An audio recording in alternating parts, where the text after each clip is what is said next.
Have your days been consumed with the FIFA World Cup? Have you caught the fever? Have you been watching any of the matches? Boy, are they exciting. I haven't seen 1 second of it.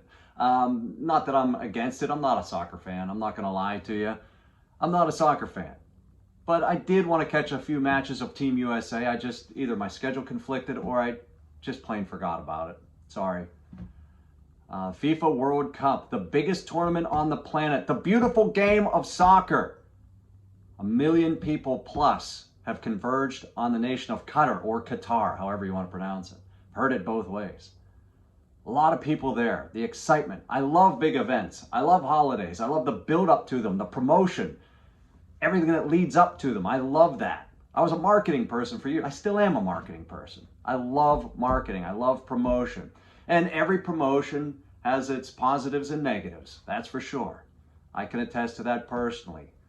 However, you hear the saying, this is the game behind the game. Well, let's delve into the World Cup and let's get into the game behind the game. The game behind the games. Let's check it out. What's happening? What's some of the stories that you're not hearing or maybe have not heard much about? You know that the World Cup is played every 4 years and a lot of people love it. It's the world's most popular event.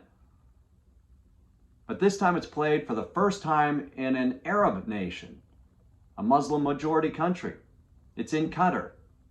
And before the event even started, the Qatari ambassador to the World Cup, a soccer legend, was in Germany doing some German television, and he reminded folks that homosexuality is banned in the Muslim faith and in his country, and that homosexuality was damage to the brain. Damage in the mind is what he called it, actually. And the official added that everyone attending the event must obey their rules and punishments and may want to act accordingly when they're in their country. So he's warning them. Budweiser does not like some of the rules either. The King of Beers spent $75 million to be the official sponsor of the games and the tournament. They wanted to sell their products because when the World Cup is at other nations, a lot of beer is sold. 1 million people buying beer and enjoying themselves and having fun. Well, just before the game, alcohol, very restricted in Qatar and throughout the Mideast. Just before the games, the rules were changed. No beer sales within the stadiums. So Budweiser really got ripped off there and completely banned from inside the stadiums. Israeli journalists and fans are being boycotted at the events. They're being boycotted by other fans, by officials, players, whoever finds out they're Israeli. One Israeli soccer legend needed a ride from one event to another event.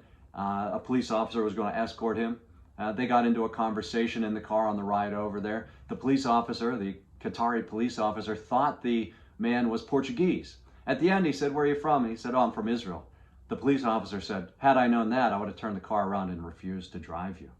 A fan yelling at an Israeli reporter said, quote, "You are not welcome here. This is Qatar. This is our country. There is only Palestine, no Israel." Iranian players are feeling the heat. They refuse to sing their nation's national anthem. And now they fear for their lives and the lives of their families at home in Iran, after their regime said they may start arresting family members of soccer players just for demonstrating against the brutal crackdowns that are happening against the demonstrators in Iran. They're protesting their government. Fans at the World Cup who show solidarity with the Iranians are reportedly being pulled from their seats by security and escorted out of the stadiums. Who knows what happens to them? So the global community is fired up about the FIFA World Cup. It's a fun event, or it seems like a fun event, really, when you think of those headlines, right? But a prohibitionist, homophobic, anti-Semitic, anti-freedom-loving event really doesn't seem like it's the right fit for me. So maybe I will continue to have a full schedule and forget about a few games. Go Team USA.